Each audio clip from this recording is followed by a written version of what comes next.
Stop me if you felt this before. That feeling when the whole room laughs and you don't know where to hide your face? Today, I want to tell you a story about a boy. A quiet boy. A boy who wore the same faded hoodie to school every single week. His name was Ethan, and this is the story of the day his teacher tried to break him, but ended up changing an entire school in Ohio forever. Ethan was not a bad student. In fact, he was smart, very smart. But nobody saw his intelligence because all they saw was his poverty. He came to school every day on foot. While other kids arrived in shiny SUVs and pickup trucks, Ethan walked 2 miles.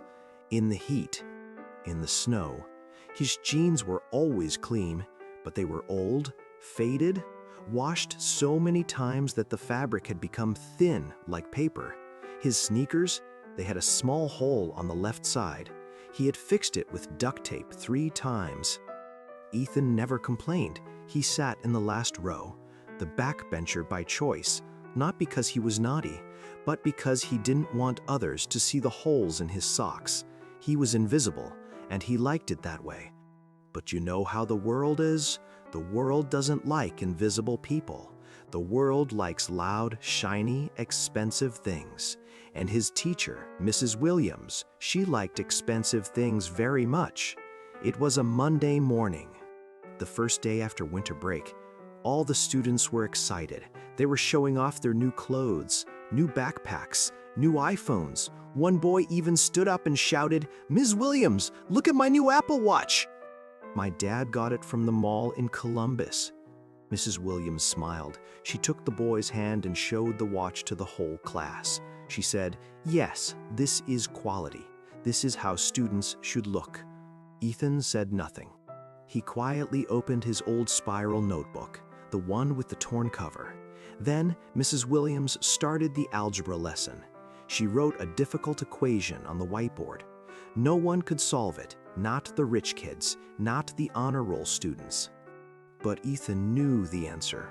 He had solved harder problems at home, under a dim kitchen light, while his mom was working her second shift at the diner. Slowly, hesitantly, he raised his hand. Mrs. Williams looked at him, and her smile disappeared. "You?" she said. "You know the answer?" Ethan nodded. "Stand up when you speak," she said. Ethan stood up. And then, the worst thing happened. Mrs. Williams looked at his sneakers, the old duct tape sneakers. She looked at his faded hoodie, and then she said something no teacher should ever say. She said, "Ethan, instead of wasting time on algebra, why don't you ask your mom to buy you some proper clothes? You come to my class looking like you're from a homeless shelter. You are embarrassing this school." The class laughed, loud, cruel. Kids pointed at his sneakers. Somebody whispered, "Look at his hoodie. It used to be blue. Now it's gray." Ethan felt his face burn, his eyes filled with water, but he did not cry, not in front of them. He looked down at the floor, and he whispered, I just knew the answer, ma'am." Mrs. Williams clapped her hands slowly, mocking him. "Oh, wonderful. The kid from the trailer park knows algebra. Everyone, give him a round of applause." They clapped, but it was not clapping. It was stabbing. Ethan sat down. He didn't speak for the rest of the day.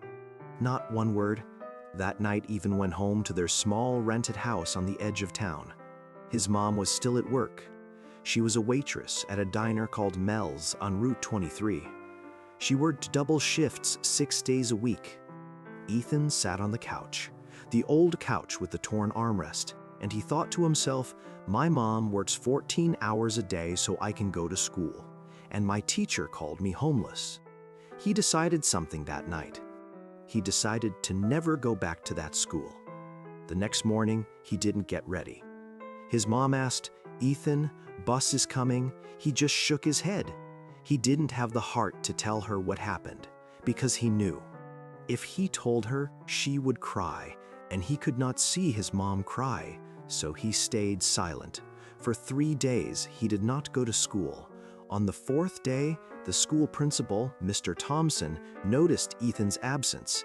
He was a strict man, but he was fair. He asked the class, "Where is Ethan?" And one boy laughed. "Maybe he went to buy new shoes, sir." The principal frowned. "Why would you say that?" Silence. Then a girl from the front row, a quiet girl named Sophia, raised her hand. Sophia said, "Mr. Thompson, Mrs. Williams humiliated Ethan. She called him homeless in front of everyone. She made fun of his clothes and his sneakers." The whole class went silent. The principal's face turned red, not with anger at Ethan, but with anger at the teacher. He called Mrs. Williams to his office. She walked in confidently. She thought she was going to get a compliment.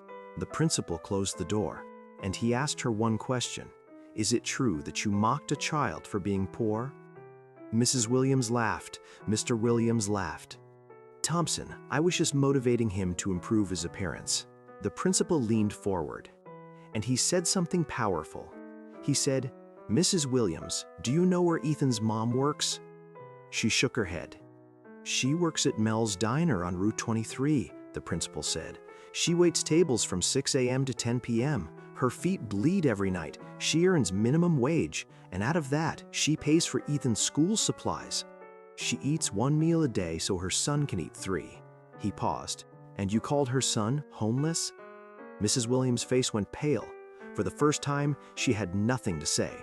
The principal suspended her for 2 weeks. But that's not the shocking part. The shocking part is what happened next.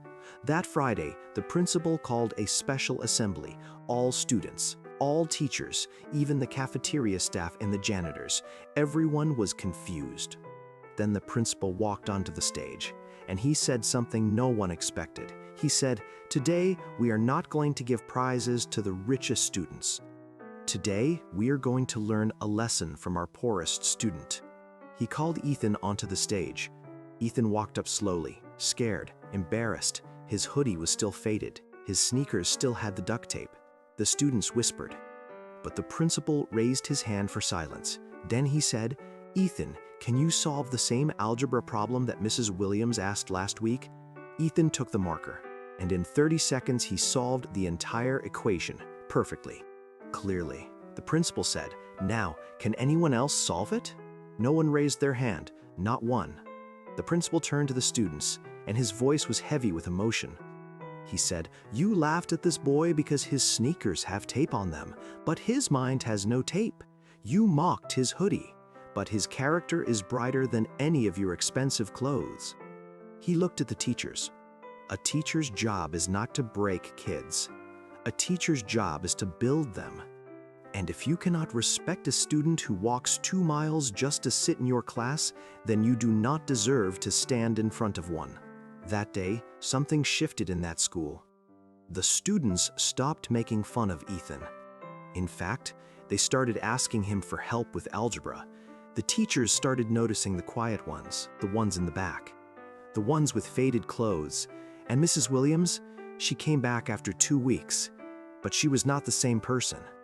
She walked up to Ethan in front of the whole class, and she said 3 words, "I am so sorry." Then she took out her own money, and she bought him a new hoodie and new sneakers. But you know what Ethan did? He gave the new hoodie to another boy, an even poorer boy from the trailer park across town.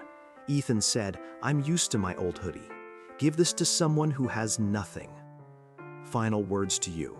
Let me ask you something. Who is richer?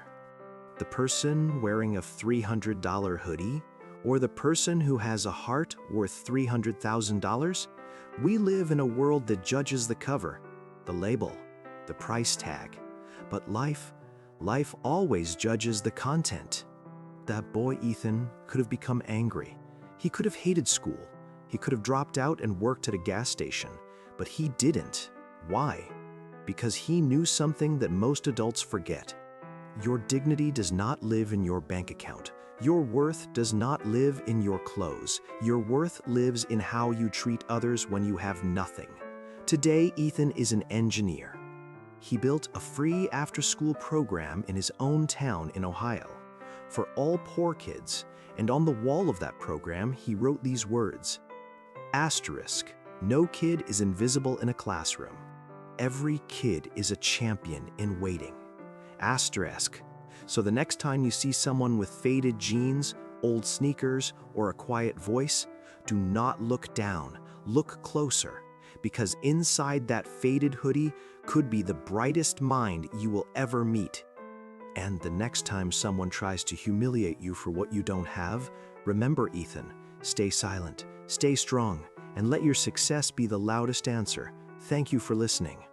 If this story touched your heart, share it with someone who needs to hear it today. And never forget, kindness costs nothing, but it can change everything.